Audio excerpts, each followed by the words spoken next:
ọzọ obodo ekene nụ shi ewere efifie ji n'ọzọ obodo esi na ọgụnụ ka mmadụ ji isi ego akụte ndị be anyị hụ n'ezi anya ụnụ afụ ka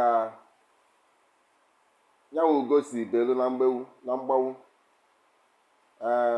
ndị Eziọra ewepụtagara anyị mmadụ abụọ dịka ha mechara NDC meeting ha fatata bụ 30th December 2021 ama na onye ndị Eziọra ji aka kịta ujokolo na Barrister Chris agha ọnụ so o nwezikwa onye ọzọ na-ekwu okwu ife ọzọ anyị amarọ nke ahụ ọzọ obodo amarọ nke ahụ anyị ife mere na anyị na-ayọkwa ndị ogbe ndị ọzọ egbe ma ama akwa nza ka unu sọpọtụ ndị Eziọra ka e wee nwee ike igosi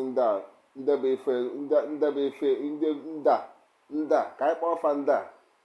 na mmadụ ise ma mmadụ isi ama anyị bịa karịa ọzọ obodo niile so biko anyị na-ayọ unu na-ayọsi n'ike wee na-asịkwa ka anyị chetara unu ka unu nwee ike ịgwa ha mkpa ọ dị na fa ga-ewe nwayọọ ghazie akaụntụ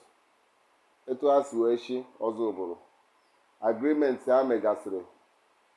like joint hospital na ndị otie enwegasị so many things ha megasịrị ọzọ obodo kwesịrị ịmasị ife niile ahụ tupu ha ritusie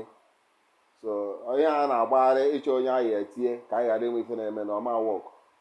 ọzọ obodo ya Eziọra ewepụtago mmadụ anaghị na ya ọzọ obodo si ya ka ha tikọ aka sọpọtụ Eziọra ka afụ nọ ihe ndị Eziọra wepụtara ya wụrụ anyị PG biko onye mmanụ nke onye eme ya mee ka afụ na udo dị n'ọzọ obodo anyị rịọ ka anyị na-arịọsi ike anyị nwa dị concerned citizen na ayọ ayịyọ na-asị na ya chọrọ ka mmadụ mụnyere anyị ọkụ n'ọzọ obodo ma ọ bụ bịa na ODU hall na Lagos bịa mụnyere anyị ọkụ dịka a kwugoro na mbụ biko anyị na-ayọsi ike udo ka mma udo ka anyị chọrọ n'ọzọ obodo biko chia ji efifie wee ji n'ọzọ obodo anyị na-ayọ na-asị ka anyị mee ife anyanwụ ya ejikwa wee chaka ọzọ obodo ya adị mma ọzọ obodo ya adị mma ife anya na ọkpọ ọtụtụ niile efu na-akpọ n'obu ụzọ Chineke si chọọ ka o mee ka ọzọ obodo dị mma ka anyị nwee ike ịnapụta ọzọ obodo n'aka ndị si n'ọzọ obodo ama dị mma